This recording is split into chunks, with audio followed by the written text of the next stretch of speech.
Hello everyone, আমি ঋতিকা আর এটা আমার 30 ডেজ মিনি ব্লগ চ্যালেঞ্জের ডে 12। আজকে যেহেতু আমাদের ছট পূজার ঘাটে যাওয়ার সেকেন্ড দিন, তাই আমি ভোরবেলা 3টার সময় উঠে রেডি হয়ে চলে যাচ্ছিলাম ঘাটে। আর ভোরবেলা রাস্তা দিয়ে যেতে ভালোই লাগছিল। আর কালকে আমরা যেই রাস্তা দিয়ে হেঁটে যাচ্ছিলাম, আজকেও সেই রাস্তা দিয়েই হেঁটে যাচ্ছি। আর রাত্রে এই লাইটিংটা দেখতে আরোই বেশি ভালো লাগছিল। তো কিছুক্ষণ হেঁটে যাওয়ার পর আমরা অ্যাটলিস্ট পৌঁছে গেলাম ঘাটে। আর রাত্রের ভিউটা আমার বিকেলের ভিউয়ের থেকে বেশি ভালো লাগে।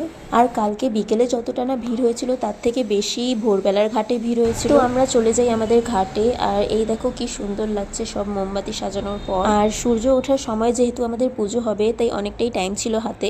তো আমি একটু আশেপাশের ঘাটগুলো ঘুরে দেখতে গেছিলাম। আর এটা ছিল আমাদের এখানে সব থেকে বড় ঘাট, খুবই সুন্দর করে সাজিয়েছিল। পুরো ডেকোরেশনটাই খুব ভালো লাগছিল দেখতে। তারপর আমি চলে আসি আমাদের ঘাটে, কারণ সূর্য প্রায় উঠছে আর আকাশটা দেখতে খুবই সুন্দর লাগছিল এই সময়টা। তো সূর্যের আলো দেখার পর অনেক মানুষই জলে নেমে যায় পুজো করার জন্য। আর আমিও জলে একটা প্রদীপ ভাসিয়ে নিলাম। আর সূর্য ওঠার ঠিক আগ মুহূর্তে এই আকাশটা খুবই ভালো লাগছিল দেখতে। আমি জাস্ট আকাশের দিকেই তাকিয়েছিলাম। তারপর সবাই নিজের পুজো কমপ্লিট করছিল আর আমি সেটাই দাঁড়িয়ে দাঁড়িয়ে দেখছিলাম।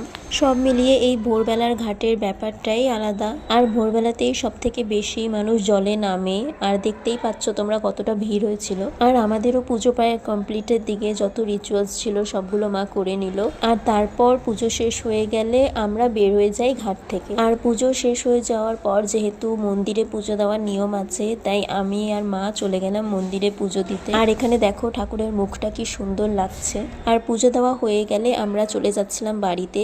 আর এই সময়টা সকাল সকাল হাঁটতে খুবই ভালো লাগছিল। তারপর আমরা পৌঁছে যাই বাড়িতে। আর আজকে যেহেতু আমাদের নিয়ম আছে ঘাট থেকে আসার পর ছোলার ডালের সবজি আর লুচি এটাই খেতে হয়। তো এখানে মা রীতিমতো লুচি ভাজছিল। তো সেটা খেয়ে আমি যেহেতু অনেক টায়ার্ড ছিলাম, তাই ঘুমিয়ে পড়েছিলাম। তারপর সন্ধ্যাবেলা উঠে চা আর ঠেকুয়া খেয়ে কিছু শ্যুট বাকি ছিল সেগুলো করছিলাম।